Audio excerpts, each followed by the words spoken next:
সিরিয়ার দামেস্কে এজিদ ক্ষমতা দখল করলো অগণতান্ত্রিক পদ্ধতিতে, এবং সরকারি মালের কোনো হিসাব নাই, অডিট নাই, স্বৈরাচারী কায়দায় তিনি ক্ষমতা দখল করে মদিনার আহলে বায়েত যারা মদিনার নেতৃবৃন্দকে তার আনুগত্য করার জন্য বাধ্য করল।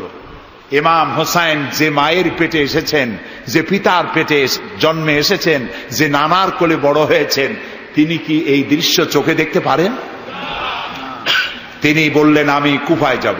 কুফার লোকেরা দাওয়াত দিল, তিনি কুফায় রওনা করবেন। মদিনার লোকেরা হাতে পায়ে ধরলো, কুফায় আপনি যাবেন না। তিনি বললেন আমি কোন ক্রমে এজিদের বশ্যতা স্বীকার করব না, আমি এর বিরোধিতা করবই। মাত্র 72 জন লোক নিয়ে তিনি কুফার দিকে অগ্রসর হলেন। এই 72 জনের মধ্যে 40 জন পুরুষ আর 32 জন নারী আর শিশু। তিনি যখন কারবালা প্রান্তরে পৌঁছে গেছেন, ইবনে জিয়াদ কুফার গভর্নর, তিনি বাধা দিলেন, বললেন আমার দরবারে হোসাইনকে হাজির করো। ইমাম হোসাইন বললেন যে ব্যক্তি আল্লাহর আখিরাতকে অস্বীকার করেছে, রাসূলকে অস্বীকার করেছে, আমি তার সামনে জীবন থাকতে যাব না। রাতারাতি ইয়াজিদ 6000 সৈন্য পাঠিয়ে দিল। ইমাম হোসাইনের সাথে লোক কত? মাত্র 72। 6000 লোক কি যুদ্ধ করা লাগে 72-এর সাথে? শুধু যদি মার্চ করে পায়ের তলায় পিছে 72 জন শেষ হয়ে যাবে। হযরত ইমাম হোসাইন রাতের বেলায় সঙ্গীদের বললেন, ও আমার সাথীরা, ইয়াজিদ আমার শির চায়, আমাকে চায়, আমার সঙ্গে থেকে তোমরা তোমাদের জীবনকে বিপন্ন করো না, তোমরা সবাই ফিরে চলে যাও মদিনায়। সাথীরা বললেন, ইমাম আজকে যদি আপনাকে ছেড়ে জীবনের মায়া নিয়ে মদিনায় ফিরে যাই, আর আপনার যদি শাহাদাত নসিব হয়, তাহলে কিয়ামতের দিন আল্লাহর নবীর সামনে আমরা কি জবাব দেব? আমরা আমাদের জীবন দিয়ে আপনাকে পাহারা দেব। সকালবেলা যুদ্ধ শুরু হয়ে গেল। জোহরের নামাজ আসতে না আসতে 40 জন পুরুষ শাহাদাত বরণ করলেন। এখন একজন পুরুষ বেঁচে আছেন, ইমাম হুসাইন। তাঁবুর ভিতরে স্ত্রী এবং অন্যান্য মহিলাদের কাছ থেকে বিদায় নিতে এসেছেন। তোমাদেরকে আল্লাহর হাওয়ালা করলাম, আমি যুদ্ধে চলে যাচ্ছি। আমার চোখের সামনে আমার নানাজির দান্দান মোবারক শহীদ হওয়া ইসলাম, সাহাবীদের রক্ত দেওয়া, জীবন দেওয়া ইসলাম, খেলাফত মিটে যাবে পৃথিবী থেকে, রাজতন্ত্র প্রতিষ্ঠা হবে, আমার জীবন থাকতে আমি তা হতে দেব না। স্ত্রী এগিয়ে এলেন, বললেন, হুসাইন জিহাদের ময়দানে থেকে আমি আপনাকে বিরত থাকতে বলবো না, তবে একটি দাবি আছে। এই যে ছোট্ট দুগ্ধপোষ্য শিশু, গত কয়েকদিন হলো ঘরে খাবার নাই, পানি নাই, আমার বুকে দুধও নাই, এই ছোট্ট বাচ্চাটিকে একটু পানির ব্যবস্থা করুন। ইমাম হোসাইন কলিজার টুকরা সন্তানকে 2 হাতে উঁচু করে এজিদি সৈন্যদের সামনে এসেছেন। এজিদি সৈন্যরা, আমার হাতের দিকে তাকাও, এটি রসুলের আওলাদ, আমার কলিজার টুকরা সন্তান। ফোরাতের অফুরন্ত পানি প্রবাহিত হচ্ছে, একটু ফোরাতের কুলটা ছেড়ে দাও, ওর একটু পানি পান করায়। আমার সাথে তোমাদের শত্রুতা থাকতে পারে, এই নিষ্পাপ বাচ্চার সাথে তো কোনো শত্রুতা থাকার কথা নয়। তার এই আবেগপূর্ণ কথা এজিদি সৈন্যদের কলিজা স্পর্শ করল না। তারা বিষাক্ত তীর নিক্ষেপ করল। ইমাম হোসাইনের উঁচু করে ধরা বাচ্চার বুকের ভিতর থেকে বিষাক্ত তীর প্রবেশ করে বেরিয়ে গেল অপর প্রান্ত থেকে। রক্ত ফিনকি দিয়ে বেরিয়ে এলো। ইমাম হোসাইন 2 হাতে আজলা ভরে সেই রক্ত চেহারায় মাখতে লাগলেন আর বললেন, কলিজার টুকরা সন্তান, সালেহ আলাইহিস সালামের উটনির রক্তের চাইতে তোমার রক্ত পবিত্র। হযরত সালেহ আলাইহিস সালামের চাইতে রাসূলুল্লাহর মর্যাদা অনেক বেশি, তুমি তার আওলাদ। বাচ্চাকে কোলে করে নিয়ে স্ত্রীর কাছে গিয়ে বললেন, স্ত্রী এই নাও তোমার বাচ্চা, ঠান্ডা হয়ে গেছে। এমন পানি পান করেছে কিয়ামত পর্যন্ত পানি পানি বলে তোমারে আর বিরক্ত করবে না। ইমাম হোসেন লড়াই করলেন ময়দানে,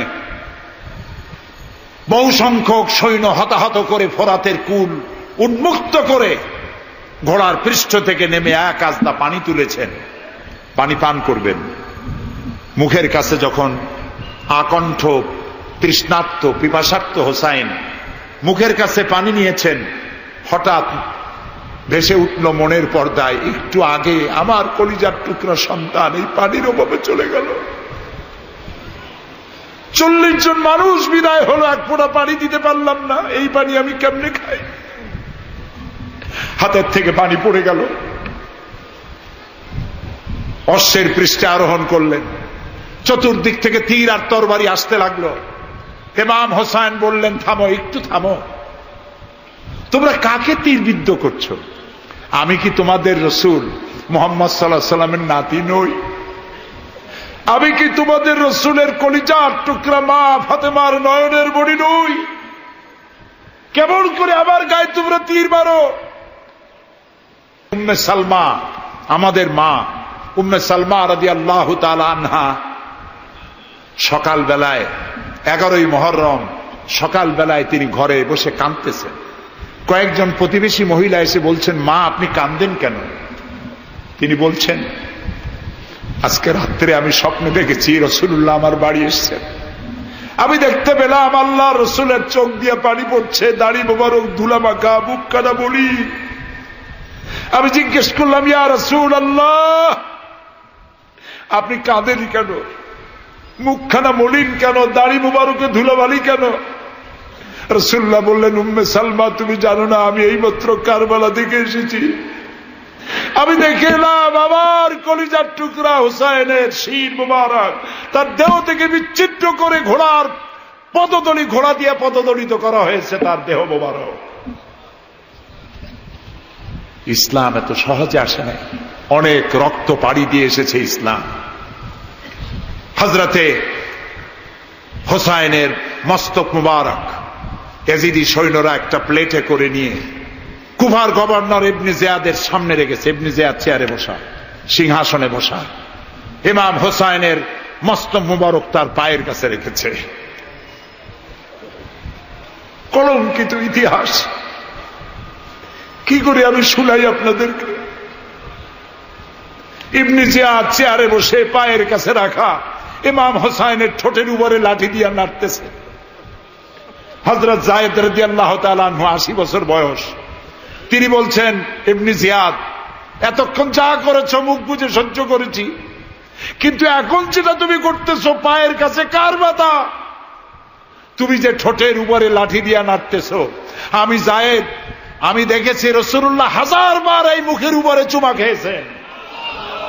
তোমার বেয়াদবি বন্ধ করো। প্রিয় ভাই সব, রাজতন্ত্র নয়, পরামর্শ ভিত্তিক সমাজ ব্যবস্থা প্রতিষ্ঠার জন্য আল্লাহ তাআলা ইসলাম দিয়েছেন, দ্বীন দিয়েছেন। সেই জীবন ব্যবস্থা ইসলাম আজকে এই পৃথিবীতে মুসলমানদেরকে সন্ত্রাসী জাত হিসাবে চিহ্নিত করার জন্য, উগ্র জাতি হিসাবে, সহিংস জাতি হিসাবে, অগণতান্ত্রিক জাতি হিসাবে প্রমাণিত করার জন্য পাশ্চাত্য শক্তি তারা নবী করিম সাল্লাল্লাহু আলাইহি ওয়াসাল্লামের ব্যঙ্গচিত্র এঁকে দুনিয়ায় ছড়িয়ে দিয়েছে। আজকে জুমার খুতবায় আমি কসাই মসজিদে বলেছিলাম, রাসূলুল্লাহর মাথার উপরে বোমা আকৃতির পাগড়ি বেঁধেছে, পাশে 2টা অর্ধনগ্ন মেয়ে লোক রেখেছে। নাউজুবিল্লাহ। তোদের মতো অসভ্য আছে পৃথিবীতে? ডেনমার্ক, আমেরিকা, ইউরোপ, তোমরাও কি মানুষের মতো কাজ করেছ? বিশ্ব নবী পৃথিবীতে সব দিয়েছেন, কিছু নেন নাই। তাকে অপমান করার অর্থ হচ্ছে মানব সভ্যতাকে অপমান করা। রাসূলকে অপমান করার ক্ষমতা কারো নাই। তার সম্মান পাহাড় সমান নয়, তার সম্মান আকাশ সমান নয়। রাসূলের সম্মান আল্লাহর আরশ পর্যন্ত। আল্লাহ তার আরশে আজিমে কাউকে দাওয়াত দেন নাই, বিশ্ব নবীকে দাওয়াত দিয়েছিলেন। আমি আমার বরিশালবাসীদের বলবো, মুসলমানদেরকে ধৈর্য ধারণ করতে হবে, আরো সংযমী হতে হবে। ইসলাম সর্বশ্রেষ্ঠ জীবন ব্যবস্থা। এই কল্যাণময় জীবন ব্যবস্থা প্রতিষ্ঠার জন্য এগিয়ে আসতে হবে মুসলমানদেরকে, সকলকে, হিন্দুদেরকেও। হিন্দু, বৌদ্ধ, খ্রিস্টানদের বলি, আমার প্রিয় ভাইয়েরা, আপনাদের মধ্যে আমাদের মধ্যে পার্থক্য খুবই কম। হিন্দুরা বলেন এক ব্রহ্মা, দ্বিতীয় নাস্তি, আমরা বলি লা ইলাহা ইল্লাল্লাহ, কথা প্রায় কাছাকাছি। আপনারা পুনর্জন্মে বিশ্বাসী, আমরা পুনরুত্থানে বিশ্বাসী। এই কোরআন শুধু মুসলমানদের জন্য নয়। আপনার ইসলাম কবুল করা লাগবে না। আমি ইউরোপ, আমেরিকা, অস্ট্রেলিয়া, আফ্রিকায় যখন অমুসলিমদের মধ্যে বক্তৃতা করি তখন বলি আপনাদের মুসলমান হওয়া লাগবে না, যে ধর্মে আছে সে ধর্মে থেকেই যদি কোরআন বর্ণিত আইন যদি মানেন, আপনি শান্তি পাবেন দুনিয়ায়, শান্তি পাবেন আখিরাতে। পরকালেও শান্তি পাবেন কিনা আল্লাহ ভালো জানেন, তবে দুনিয়ার শান্তি তো পাবেনই। কোরআনের আইন সকলের জন্য প্রযোজ্য। ইসলামের ব্যাখ্যা দিচ্ছিলাম, ইন্নাদ-দীনা ইনদাল্লাহিল ইসলাম। ইসলামের চাইতে কল্যাণময় জীবন ব্যবস্থা পৃথিবীতে আর নাই। বলেন সুবহানাল্লাহ। মা বোনদেরকে বলবো, আসুন ইসলামকে জানি, ইসলামকে বুঝি, ইসলামের সাথে নিজেদেরকে সম্পৃক্ত করি।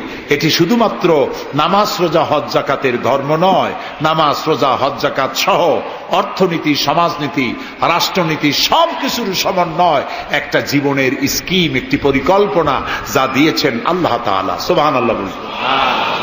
আমাদের দেশে ইসলাম এসেছে বড় বড় আলেম আর বড় বড় আল্লাহর ওলিদের মাধ্যমে ইসলাম এসেছে। হযরত খানজাহান আলী রহমতুল্লাহ আলাইহির কবর আছে না? কোথায়? বাগেরহাটে। খালি কুমির দেখেন না, ইতিহাস দেখেন। তিনি এসে, মানুষের খাবার পানি ছিল না, বড় বড় দিঘি কেটেছেন। এই ছিল তাদের কাজ। দিঘি কেটেছেন, পুকুর করেছেন, রাস্তা করেছেন, মসজিদ করেছেন। হযরত শাহজালাল রহমতুল্লাহ আলাইহি গৌর গোবিন্দের বিরুদ্ধে যুদ্ধ করা লাগে নাই, শুধু আযান দিয়েছেন আর তাদের মূর্তিগুলির কম্পন শুরু হলো। গৌর গোবিন্দ দৌড়াইয়া পলাইয়াও কুল পায় নাই, বিনা যুদ্ধেই দখল হয়ে গেছে সিলেট। সুবহানাল্লাহ। রব্বানা যালামনা আনফুসানা ওয়া ইন লাম তাগফির লানা ওয়া তারহামনা লানাকুনান্না মিনাল খাসিরিন।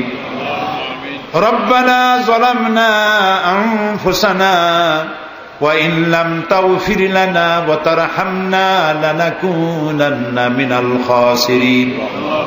হে আল্লাহ তাআলা, হাজার হাজার মুসলমান নরনারী দীর্ঘক্ষণ ধরে তোমার কোরআন শুনেছি, হাদিস শুনেছি, আর শেষ পর্যায়ে এসে ভিক্ষুকের মতো, কাঙ্গালের মতো গুনার বোঝা মাথায় নিয়ে তোমার দরবারে হাত তুলেছি।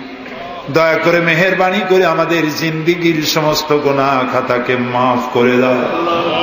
আমাদের মধ্য থেকে আমাদের মা বাপ দুনিয়া থেকে যারা বিদায় হয়ে গেছে, আয় আল্লাহ রব্বুল আলামিন, মা বাপের কবরগুলিকে জান্নাতের টুকরা বানায়া দাও। রব্বির হামহুমা কামা রব্বায়ানি সগীরা।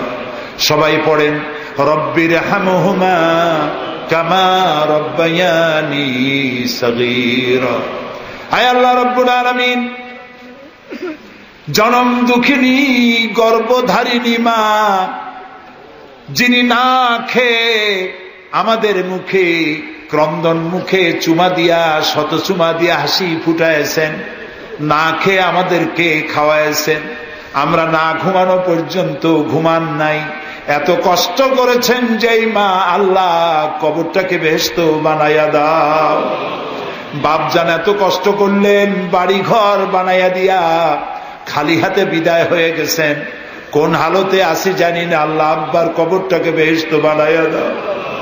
আমাদের মা বাপ যাদের বৃদ্ধ হয়ে গেছেন, রব্বুল আলামিন বিছানায় পড়ায়া পরনির্ভর করে মারবা না।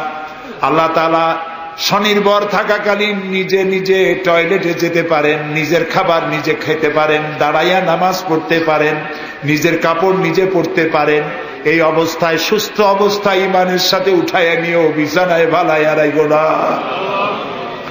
রব্বুল আলামিন, সারা জীবন আমরা গুনাহ করেছি, এত গুনাহ করেছি, তোমার আকাশের দিকে তাকাইয়া কথা বলতে লজ্জা করে, শরমে মাথা নিচু হয়ে যায়। আল্লাহ, যত গুনাহ করছি, নাফরমানি করেছি, আর তুমি শুধু মেহেরবানি করেছো।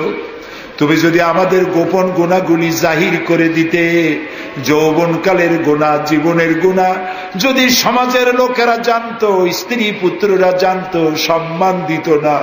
আল্লাহ তাআলা কিয়ামতের দিন লক্ষ কোটি মানুষের সামনে আমাদের গোপন গুনাহগুলি জাহির করে দিয়ে আমাদেরকে শরম দিও না। আয় আল্লাহ তাআলা, তোমার নবী বলেছেন 3000 বছর ধরে তুমি জাহান্নামের আগুন উত্তপ্ত করেছো। আল্লাহ তাআলা চৈত্র মাসের দ্বিপ্রহরের রোদ সহ্য হয় না। আল্লাহ তাআলা জাহান্নামের আগুন আমরা সইতে পারবো না। জাহান্নামের আগুন আমাদের জন্য আল্লাহ তুমি হারাম বানায়া দাও। আল্লাহুম্মা আজিরনা মিনান নার। সবাই পড়েন আল্লাহুম্মা আজিরনা মিনান নার, আল্লাহুম্মা আজিরনা মিনান নার। আয় আল্লাহ তাআলা, তামাম পৃথিবীতে মুসলমানেরা আজ বড় বিপদে। মুসলমানদের কেউ দেখার নাই। ইরাকের আল গরিব কয়েদখানার ভিতরে মুসলমানদেরকে উলঙ্গ করে তাদের মুখের উপরে কাফেরেরা পেশাব করেছে। গুয়ান্তানামো কারাগারের ভিতরে মুসলমানদের বান্দা তাদের সামনে কোরআন শরীফের উপরে পেশাব করেছে। রাসূলুল্লাহর মাথায় বোমা উঠাইয়া দিয়েছে। নগ্ন নারী তার পাশে বসাইয়া ছবি উঠাইছে। বাবু, আমাদের কলজা চলে যায় বাবু। আল্লাহ নর পশুদের হেদায়েত দাও।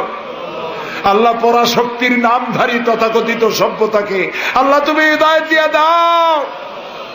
ওদের নসিবে যদি হেদায়েত না থাকে, তুমি তো আমাদের সেই আল্লাহ যে আল্লাহ নমরুদকে জুতা পেটা করে বিদায় করেছো।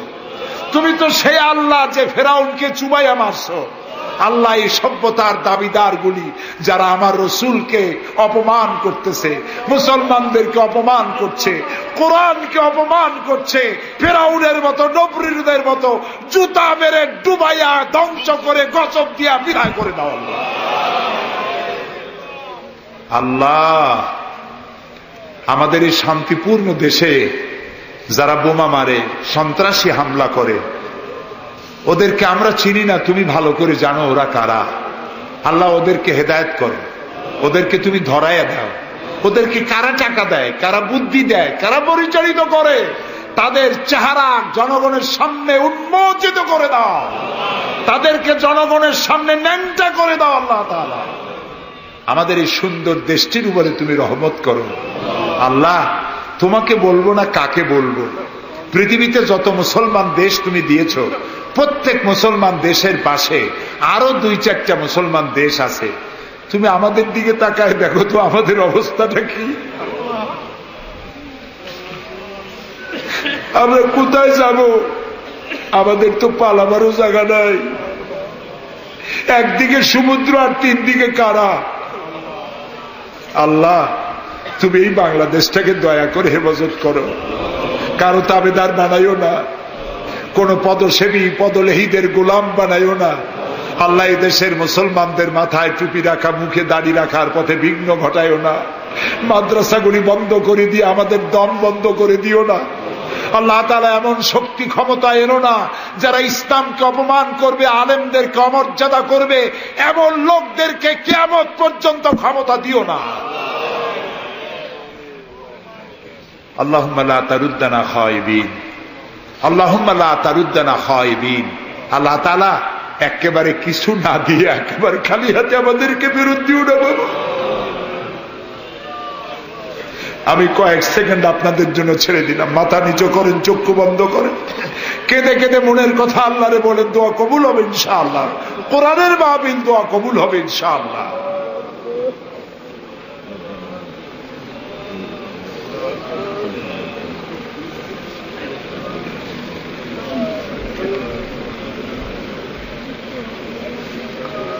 আয় আল্লাহ, তুমি নিশ্চয়ই শুনতে পাচ্ছ আমরা কি বলছি, তুমি নিশ্চয়ই দেখতে পাচ্ছ আমরা কোথায় বসা আছি।